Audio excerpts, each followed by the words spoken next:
अस्सलामु अलैकुम वरहमतुल्लाहि वबरकातुहू। 9 और 10 मुहर्रम का रोज़ा कैसे रखें, इसका पूरा तरीक़ा क्या है।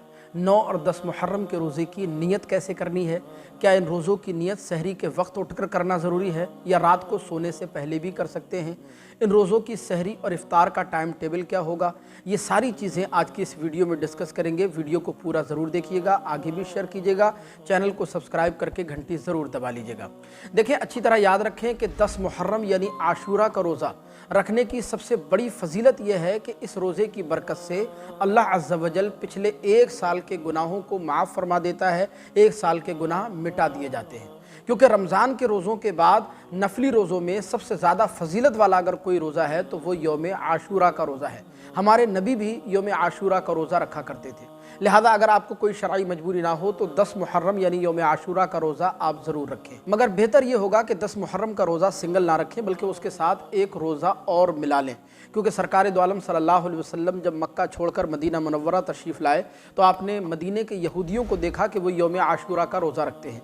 इसलिए हुजूर ने यौम आशूरा के रोज़े के साथ एक रोज़ा और मिलाने का हुक्म दिया ताकि यहूदियों से मुशाबिहत ना रहे, उनकी मुखालफत हो जाए। तो या तो 9 और 10 का रख लें या 10 और 11 का रख लें। अब 9 और 10 मुहर्रम के रोज़े की नीयत कैसे करनी है, तो देखिए नियत आप 2 तरह से कर सकते हैं, या तो आप उर्दू में कर लें या अरबी में कर लें। मैं दोनों नियतें आपको बताता हूँ।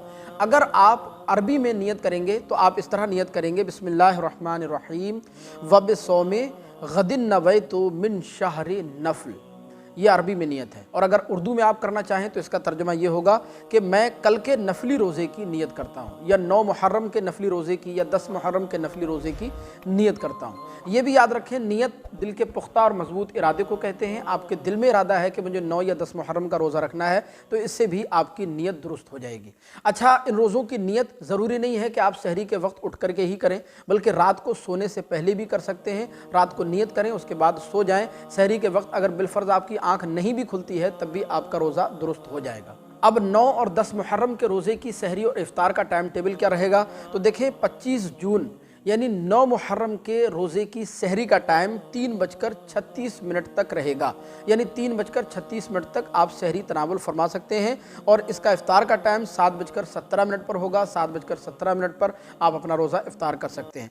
और 10 मुहर्रम यानी यौम आशूरा का रोज़ा यानी 26 जून 10 मुहर्रम के रोज़े की सहरी का टाइम 3:37 तक रहेगा। 3:37 तक आप सहरी तनावुल फरमा सकते हैं, उससे आगे बढ़ने की कोशिश ना करें। और इफ्तार का टाइम यौम आशूरा के रोज़े का 7:17 पर होगा।